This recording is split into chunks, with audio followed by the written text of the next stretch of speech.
Ha llegado el momento de escuchar la exposición del candidato presidencial por el Frente Amplio por la Democracia, el señor Genaro López, para quien le pedimos un aplauso.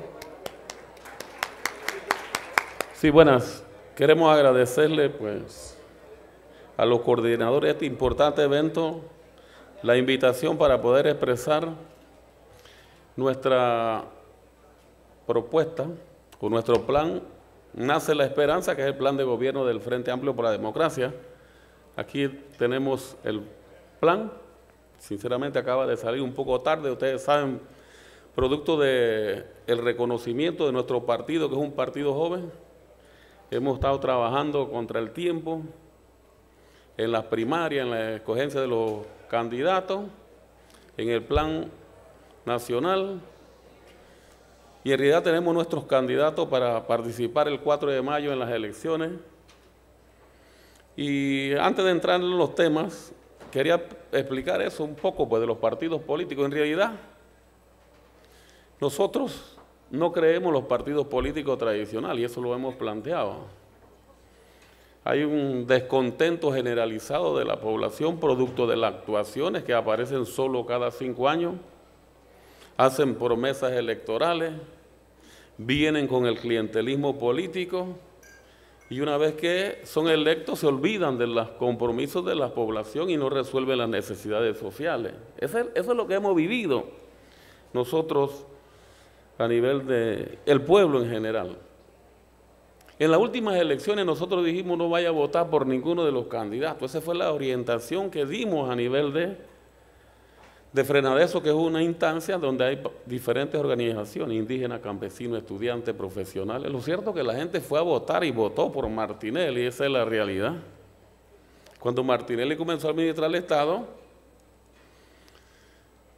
empieza a establecer unas políticas en contra de la población, de 5 a 7%, una ley que es la ley Chorizo, conocida como la Ley 30, que trajo represión en Boca del Toro, la Ley Carcelazo, que está establecida, y lógicamente ahí los trabajadores comenzaron a plantear el tema, porque ¿por qué no construíamos una organización, un partido político como una alternativa? Se discutió, pues, finalmente decidimos formar el partido. Ya ustedes saben, pues el partido está constituido, pero es importante que ustedes sepan eso, así que los trabajadores y el pueblo panameño ahora sí tienen una verdadera opción. No tiene excusa para no votar, en este caso, por una opción distinta, porque nuestra propuesta es una propuesta bien diferente a los partidos tradicionales. Nosotros decimos que ellos son, en realidad son neoliberales, y lo saben todos que son neoliberales. Entonces, eso es importante que la población lo sepa. Mire, el plan nuestro tiene 5 ejes fundamentales que creemos nosotros que podemos implementar sin mayores problemas. Y vamos a comenzar con el tema del agro, porque aquí se habla del agro. Yo escucho los candidatos haciendo promesas y todo lo que viene. Bueno, eso lo hacen cada 5 años, como dije al inicio. Habrá que ver si cumplen. No han cumplido anteriormente, porque tienen agenda oculta. Ellos tienen agenda oculta. Nosotros no tenemos agenda oculta y lo voy a explicar. Aquí se habla del agro, que se va a recuperar el agro. Y se viene implementando los tratados de libre comercio y la eliminación de los aranceles. Cuando eso se estaba discutiendo, hubieron patronos que se dedican a esta actividad que se opusieron y por encima de esa oposición impusieron los tratados de libre comercio, que es lo que han traído como consecuencia la quiebra del agro. Hemos dejado de producir 71.000 hectáreas en los últimos 10 años para acá. Entonces hay que recuperar el agro. Nosotros somos del firme convencimiento que hay que garantizarle la tecnología, los préstamos blandos al agro, la infraestructura necesaria, la semilla, que hay que eliminar los intermediarios para que los alimentos pues le puedan llegar a los consumidores más baratos. Y eso es posible. Nosotros hablamos de establecer supermercado popular, lo que nosotros conocemos como Supersport, ¿verdad? De manera tal que el producto le pueda llegar directamente al consumidor. Y planteamos también en nuestra propuesta promover la cooperativa de transporte para efectos que traigan los alimentos de las áreas productivas al consumidor directamente, a los supermercados, de manera tal que puedan abaratar los costos. Porque en realidad los intermediarios se llevan un porcentaje alto que finalmente lo paga el que consume. Nosotros hemos estado recorriendo las áreas productivas, resulta ser que hay productos, por ejemplo, el plátano en áreas de Darién, en Boca del Toro, un plátano cuesta 9 centavos, 10 centavos seleccionado, pero vaya, compre ese plátano aquí en el supermercado para que vea cuánto cuesta, 45, 50 centavos. Entonces, que finalmente lo paga el consumidor. Creemos nosotros que eso es posible y es nuestro interés en resolver ese problema que tiene que ver con el agro. En realidad este tema pues tiene otros aspectos, pero menciono algunas de las propuestas que nosotros pensamos hacer para recuperar el agro y lógicamente que el alimento le llegue más barato a la población. Y produciendo podemos garantizar lo que nosotros llamamos seguridad alimentaria. Nosotros no estamos produciendo lo que consumimos. Y producto del desmantelamiento del agro, estamos consumiendo 22% de los alimentos de la canasta de alimentos. O sea, traen productos de afuera. ¿Y quiénes son los intermediarios? ¿Quiénes son los que importan? Ricamar controla el 60% de las importaciones. ¿Y de quién es Ricamar? Entonces, eso es real. Yo le estoy diciendo, a menos que los asesores económicos no estén hechos, pero esa es la realidad de este país. Yo no sé si el candidato oficialista podrá tomar medidas para afectar los intereses del dueño del partido. Tengo mis dudas frente a eso, pero esa es la realidad de esta situación. Entonces nosotros tenemos que producir lo que nosotros consumimos y es lo que nosotros llamamos la seguridad alimentaria, que tenemos serios problemas en este tema que tiene que ver. Este es un país que es campeón en crecimiento económico, somos campeones. Pero resulta ser que ese crecimiento económico no le está llegando a la grandes mayoría. 90% de la población indígena es pobre. Entonces, nosotros decimos, bueno, esa riqueza se tiene que distribuir y llegarle a quien la produce, en este caso a los trabajadores. Y fíjese que no es que queremos que los patronos no ganen, ellos tienen que ganar, pero eso hay que regularlo, hay que ver cómo esa riqueza llega. ¿Qué planteamos en la distribución de la riqueza nosotros? Que se tiene que crear trabajo digno. ¿Qué es trabajo digno para nosotros? Que haya estabilidad, que haya seguro social, que haya vacaciones, que haya 13º mes, que los trabajadores tengan derecho a constituir sindicatos, a negociar convenios colectivos. ¿Verdad? Eso para nosotros es trabajo digno. Ahora, aquí es importante plantear el tema que tiene que ver con el pleno empleo, porque aquí dice, no, aquí pleno empleo, todo el mundo está trabajando, pero no dicen que el 40% está en el sector informal, y el sector informal es un trabajo de mala calidad. No hay vacaciones, no hay 13º mes, no hay seguridad social, 40%. Está en el trabajador informal, según la Contraloría, nosotros hablamos de 47% por otros datos que manejamos. Pero esos 40% que están en esas condiciones, si nosotros no resolvemos eso ahora con trabajo digno, cuando eso lleguen a 70 años, ¿qué van a hacer? ¿Tendrán seguridad social? No tendremos que ir duplicando los impuestos para 120 a los 70. Entonces es un problema que tenemos que resolver ahora. Y con esto no es que estamos en contra de que se le siga dando a los 88,000 los 120 a los 70, porque tienen su grado de pobreza y creemos que tiene que seguir dándose ese programa, pero tenemos que irlo resolviendo desde ahora para no ir acumulando esos impuestos que se necesitan pagar. Entonces, por eso nosotros hablamos del trabajo digno que creemos que eso es muy importante y que la población lo comprenda. Y el otro es que tiene que haber salario justo. Aquí, bueno, aquí hay un representante de la Comisión de Salario Mínimo. Yo soy parte de la Comisión de Salario Mínimo, estuvimos discutiendo el tema ese. Pero los salarios en algunos sectores no alcanzan ni tan siquiera para la canasta de alimentos. Según los economistas, la Contraloría, el costo de alimentos está en 337 balboas con 77 centavos, incluyendo el tanque de gas. Pero resulta ser que hay trabajadores que ganan menos de 337 balboas, las domésticas, los trabajadores del agro. En municipios hay trabajadores que están por debajo de eso. Un trabajador, una familia de 4. Pero el trabajador no solamente necesita comer, el trabajador necesita luz, agua, teléfono, vivienda, transporte y también tiene derecho a la recreación. Entonces debe ser el salario lo suficiente para que el trabajador pueda resolver esas necesidades. Y eso tenemos que reconocerlo. No podemos ser campeones en crecimiento económico y nuestra población no resuelve sus necesidades fundamentales, las que necesita. Entonces, eso creo que es importante resolver.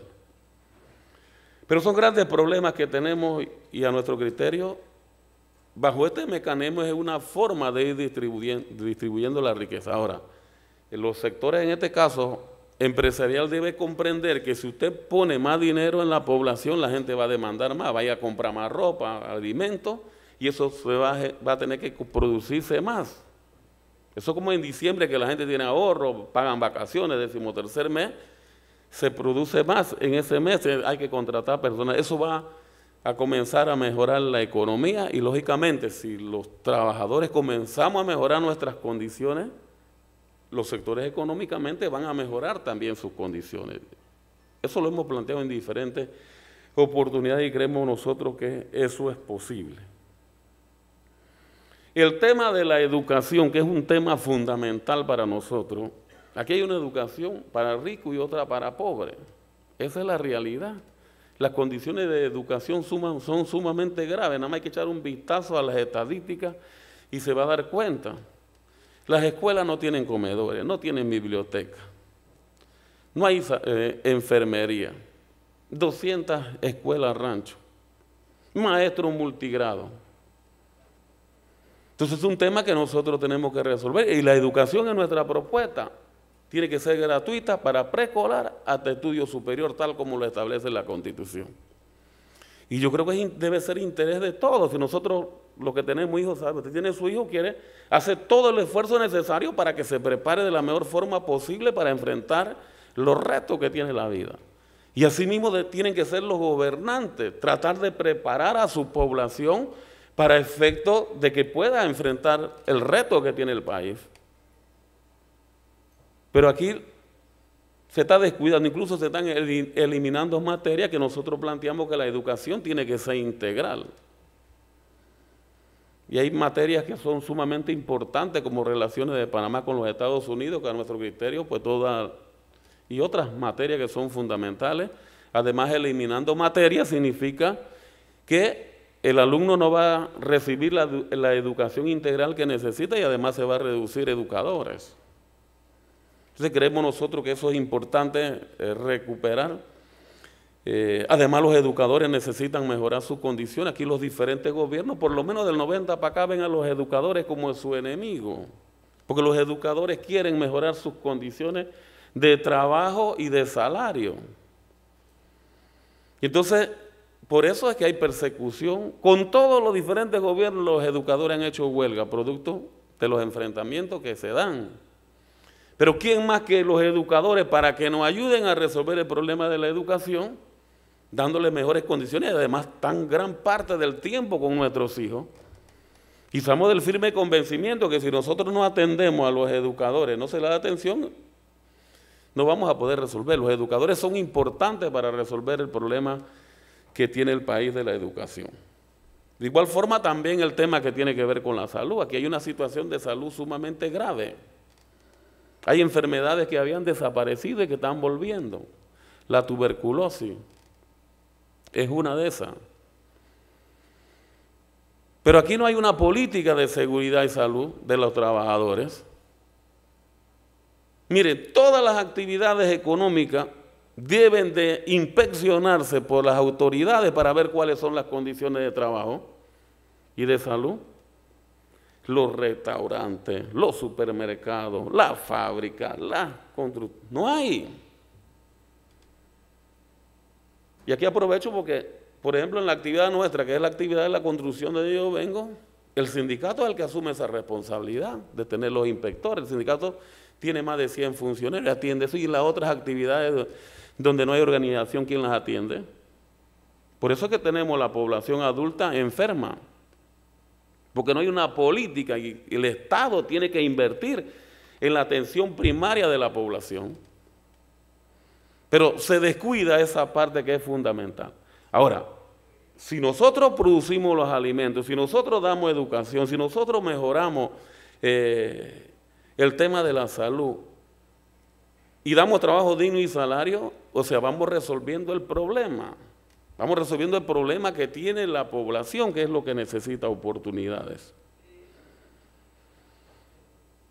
Y eso, a nuestro criterio, eso es sumamente importante que la población maneje estos temas. Hay otros aspectos que también nosotros queremos decir, y por eso decía que nosotros no tenemos nada oculto que le están, porque dicen, no, ellos tienen agenda oculta. Y yo le decía, no, lo que tienen agenda oculta son los partidos tradicionales. Y puedo mencionarlo a todos. A nosotros, PRD no nos dijo que iba a reformar el código, ni que iba a aumentar la edad de jubilación, reformar la seguridad social. Él hizo eso después que ganó la administración del Estado. Ni Martinelli antes de las elecciones dijo que iba a aumentar de 5 a 7%, ni que iba a establecer la ley Chorizo. Esas son las agendas ocultas. Nosotros decimos, los servicios fundamentales a nuestro criterio tiene que administrar el Estado. En la propuesta nuestra, el Estado tiene que jugar en la economía, tiene que jugar una parte activa. Tiene que brindar esos servicios que necesita la población, del que le hablé anteriormente, y lo que es electricidad y lo que es el tema que tiene que ver con la comunicación. Las empresas eran nuestras, el IRRI y el Intel, las privatizaron y se las dieron al sector privado. Y por los informes que nosotros tenemos, por mencionar, el Intel generaba ganancia al Estado. Y el servicio era barato, se pagaba 10.50, usted tiraba un real en el teléfono y hablaba todo el día, si quería con ese real, y había ganancia. La pregunta será, ¿cuántos son los márgenes de ganancia ahora con los costos que tiene? Y que tampoco se queda en Panamá porque se la llevan las transnacionales. Entonces nosotros decimos que eso hay que recuperarla para que el Estado brinde ese servicio que necesita toda la población, eficiente y más barato. El único que puede brindar un servicio eficiente y más barato es el Estado. Mire, yo fui en estos días a un pueblo que se llama Los Cerritos en Antón. En el río Antón tiene 3 hidroeléctricas, arriba Antón. Los cables pasan por arriba de Los Cerritos. Los Cerritos no tienen luz eléctrica porque la luz eléctrica va para los hoteles acá. Y la función social que tiene que jugar el Estado. La población se quedó sin agua, ¿verdad? Y aquí escuchaban antes uno de los candidatos decir, no, que vamos a recuperar el ambiente y los ríos. Miren, las mayores concesiones que se dieron en Chiriquí, en el país, las dio el partido, en este caso el PRD. Y cuando yo me pongo a pensar, digo, ¿será distinto el plan cuando estaba Pérez Valladares o cuando estaba Martín que el de ahora?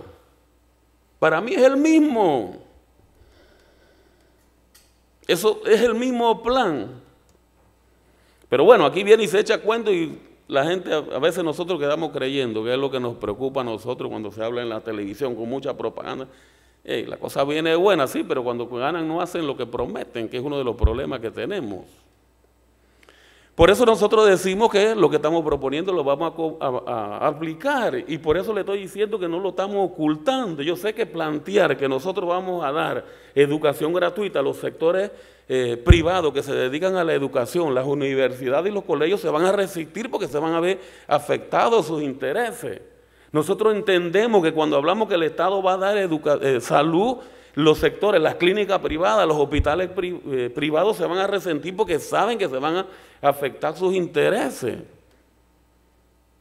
¿verdad? Porque van a dejar de ganar, pero ellos tienen que comprender que son funciones, son servicios que necesita la población.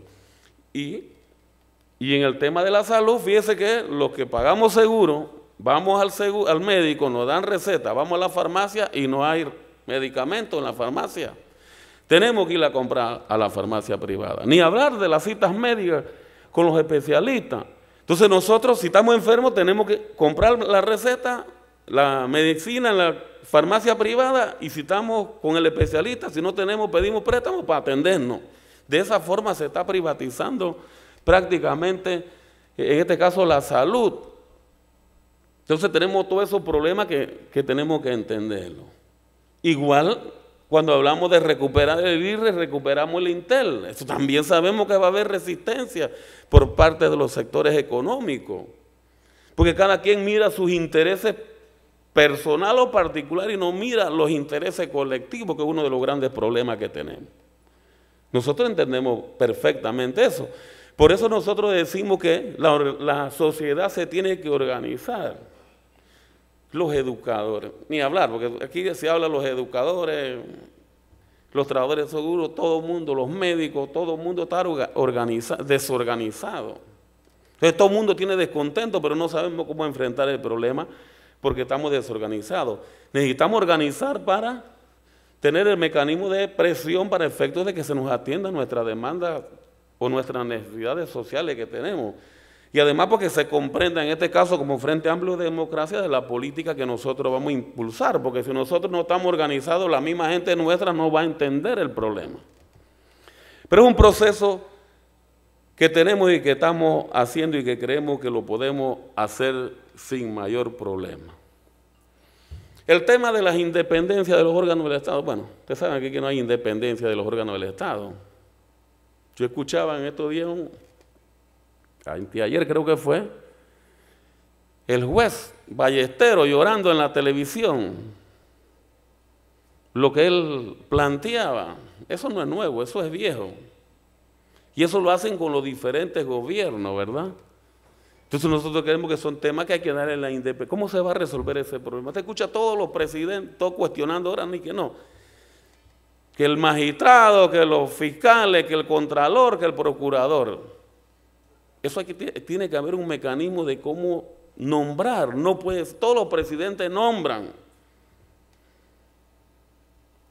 magistrados, procuradores, contralores, y nombran sus amigos, a sus allegados. Esa es la realidad, no nos echemos cuento. Entonces hay que buscar un mecanismo distinto, que esas personalidades tienen que haber un mecanismo para que tengan la verdadera independencia y puedan actuar, como tiene que actuar alguien que administra justicia.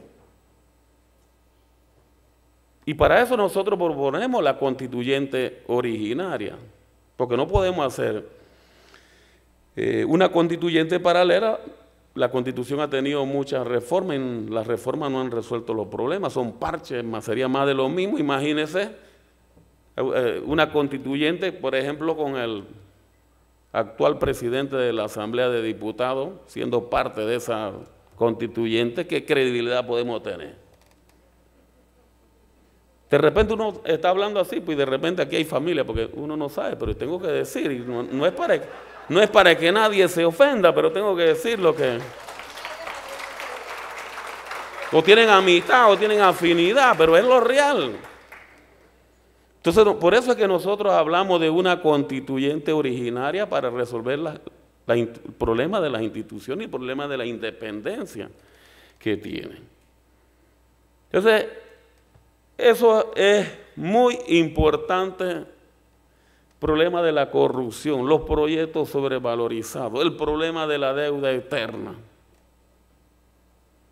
Nosotros en nuestro planteamiento vamos a nombrar una comisión Pero no solamente para este gobierno, sino que se revise por lo menos 2 periodos para atrás, a ver qué pasó con los proyectos. Si cuesta lo que dicen. Ahora, no es malo endeudarse si uno va a resolver una necesidad. Pero el problema es que nos endeudamos no para resolver las necesidades de la población, sino para ayudar a sectores económicamente pudientes que son los que financian los partidos políticos.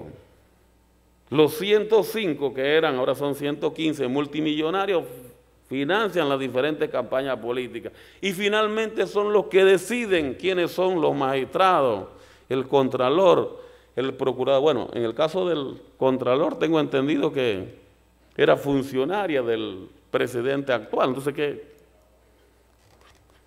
¿qué credibilidad podemos tener en el contralor con esa afinidad que tiene? Pero son temas que necesitamos resolver. O sea, decimos, hay que nombrar una comisión con independencia que se investigue a ver cuánto costaban esos proyectos y por lo que se licitó era el costo real. Y si se demuestra que se cometió actos inmorales que están establecidos como delito, hay que ponerlo a la autoridad competente para que le hagan las investigaciones pertinentes y le den las sanciones correspondientes. Porque no puede ser que cada panameño hoy día debe 4.000 millones de dólares. Entonces resulta ser que no le vamos a poder hacer frente a la deuda. Y esa deuda se paga con los impuestos que nosotros pagamos. Los economistas dicen que destinamos 33, 37% al pago de la deuda en intereses. Y es deuda sobre deuda. ¿Cómo vamos a enfrentar eso en el futuro? Entonces son temas, bueno, son temas que aquí comprendemos más que en otras poblaciones. Yo fui a la población indígena y por allá nadie se preocupa de esta situación de la deuda, pero son presas de lo que está pasando acá. Porque acá hay otro nivel de preparación. Entonces uno tiene que explicarle todos estos temas, porque la gente tiene que comenzar a abrir los ojos de cuál es el problema de fondo para que participen en la solución de estos grandes problemas que tenemos. Entonces, esos son temas muy importantes a nuestro criterio que tenemos que ir resolviendo. El agua, se están dañando los ríos, no hay control en los ríos. La cantidad de concesiones hidroeléctricas que se están dando. Entonces, hay que buscar alternativas frente a eso. Usted ve cómo se hace yo soy del área del sector de la construcción, pero hay que poner un control con el material que se está utilizando en los edificios. ¿Ustedes no creen que el vidrio es más caliente o genera más calor que el bloque? Y si genera más calor, eso es un problema. Pero no, en otros países tengo entendido que se estipula que los edificios tienen que venir con áreas más abiertas, que sean más frescas, con paneles solares para buscar alternativas. Pero aquí no se buscan alternativas para salvar nuestros recursos naturales. Pero es un tema que tenemos que verlo y tenemos que verlo con tiempo. Hay otra forma de producir energía, o sea, alternativa. En nuestra propuesta decimos incentivar a las empresas que se van a dedicar a esas actividades para efecto de buscar alternativas y salvar nuestros recursos naturales. Ese es un tema que también nosotros estamos planteando en la propuesta del Frente Amplio por la Democracia. El tema que tiene que ver con la reforma fiscal. Aquí la reforma fiscal se han hecho, casi en todos los gobiernos hacen reforma fiscal, pero resulta ser que son regresivas. El que menos gana es el que más paga. Los grandes capitales no están pagando, pagan menos en proporción. Decimos, hay que revisar. Hay que hacer reforma para efecto que el que más gane, más paga. Si aquí ¿quién está pagando los impuestos? La clase media, los trabajadores. Esa es la realidad, las grandes capitales. Yo recuerdo, ¿se acuerdan cuando la ley de universalización de los incentivos que se iban a aumentar a 15? Los de zona libre hicieron huelga, lo trajeron en helicóptero, ¿se acuerdan? Y no solamente le eliminaron los 7 que le iban a aumentar, sino que le eliminaron lo que pagaban los 8. Pero bueno, así es esta, hay cosas que nosotros no entendemos, pero se dan. Entonces nosotros por eso creemos en esta oportunidad que el Frente Amplio por la Democracia es la verdadera alternativa con una propuesta distinta. Ya dije que nosotros vamos a participar activamente en la economía del Estado. El Estado tiene que tener control, tiene que volver a tener la oficina de regulación de precios. Y no solamente, porque aquí se habla de congelar los precios, sí, pero los precios ya están altos. O sea, hay que reducirlos y hay que congelarlos, por lo menos de los artículos de primera necesidad. Tiene que haber control. ¿Cuál es el papel del Estado? Entonces es un tema que tiene que ver los diferentes gobiernos. Pero cuando te habla de eso, la gente de repente dice, bueno, viene como del otro mundo. Todo eso es posible si todo eso estaba controlado. Pero nosotros entendemos perfectamente el tema de los intereses que están en juego aquí. Pero yo creo que los trabajadores y el pueblo en general tiene que comprender que hay que buscar una opción distinta. Y los pueblos están buscando una opción distinta para resolver. Eso no lo pueden detener. Y la gente votó en las últimas elecciones con Martinelli pensando que iba a ser una opción diferente a los gobiernos interiores. Y se equivocó. Ahora sí tiene su verdadera opción. Nosotros estamos seguros que nosotros vamos a dar una sorpresa el 4 de mayo. De eso usted no tenga duda, a menos que la población nos esté engañando. Yo me puedo parar allá afuera con cualquiera de ustedes y ustedes se van a dar cuenta la cantidad de gente que llega inmediatamente, estamos con ustedes, vamos a votar con... Nosotros fuimos el último debate, cuando cruzamos, yo fui el único candidato que crucé en medio de la del PRD y la gente de Cambio Democrático. Los vestidos con uniforme, uno ama... Hey, estamos contigo, estamos con el FAM.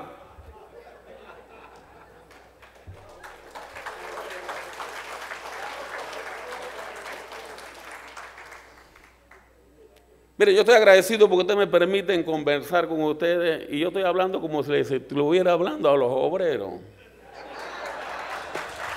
Porque tengo que hablar de esa forma. Yo sé perfectamente que ustedes tienen otro nivel de preparación académica. Y es un tema que yo discuto con los economistas nuestros, con los asesores, pues me habla con palabras técnicas y digo, ¿de qué yo voy a hablar con ese técnico si la gente no me va a entender? Sí, pero esto lo están transmitiendo y yo sé que me están viendo miles de gente.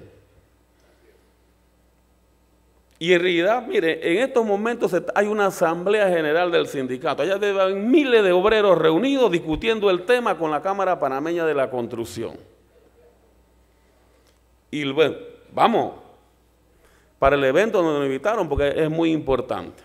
Y yo voy a aprovechar porque los minutos que me faltan, y tengo que aprovecharlo porque no tenemos acceso a los medios de comunicaciones porque no son nuestros. Y yo quiero que me comprendan esto. Y sería tonto si yo no lo uso. Miren, nosotros estamos negociando con la CAPAC la convención colectiva que se negocia cada 4 años. Y lógicamente que son condiciones difíciles cuando llegan en la parte económica porque el sindicato quiere mejorar sus condiciones. Y el sindicato en estos momentos aspira a que los salarios sean mayores que los históricos y aspira a mejorar la cláusula económica. Eso es muy importante. Y yo creo que se deben de poner de acuerdo. Pero escuchaba un comentarista en medios de comunicaciones hablando de lo que gana un ayudante, dice no ha ido ni a primer grado y quiere ganar $2,000 en estos términos. Y que finalmente no se iban a poder comprar vivienda porque las viviendas iban a ser muy costosas. Porque esto que están pidiendo los trabajadores se lo cargan finalmente al que va a comprar el apartamento o la casa. Nosotros entendemos eso perfectamente. Y es así. Pero lo que no entendemos es cuánto costaba el saco de cemento. $4.50, $5. ¿Cuánto vale hoy? 9 y pico, $10. ¿Cuánto valía el saquito de arena? 40, 50 centavos. Vale 80 y en algunos lugares $1. Igual la piedra. O sea, la materia prima, los intereses de los bancos subieron. Ahí no dijo nada, se quedó callado. Finalmente también lo paga el que compra la casa. Pero ahí guardó silencio. ¿Por qué? ¿Y por qué ahora que los obreros aspiran a mejorar sus condiciones, dicen, no, eso va a agudizar la crisis en la construcción? Miren, el sindicato es un sindicato fuerte y no ha puesto en peligro en nada la actividad, la industria de la construcción. Sí, la construcción va galopando y va a galopar por muchos años más. Y lo que están pidiendo los obreros es que se les reconozcan mejores condiciones de salario, eso es todo. Lo que queremos decir, los planteamientos es que con esa misma fuerza que cuestionó la intención de los trabajadores de mejorar sus condiciones, debe cuestionar a los otros sectores cuando incrementan los costos de la vivienda, aumentando la materia prima de la construcción. Entonces creemos que no se es justo en esto. Así que yo agradezco, señores, la oportunidad de poder haber conversado con ustedes y esperamos sinceramente el mayor apoyo. El 4 de mayo estamos en la casilla 6, cuidado se van a equivocar, las 5 está cerca del 6, gancho al 6. Bien, al igual que sus antecesores en el uso de la palabra, el presidente de la APEDE entrega al señor Genaro López, candidato presidencial por el FAT, el documento Visión País 2025.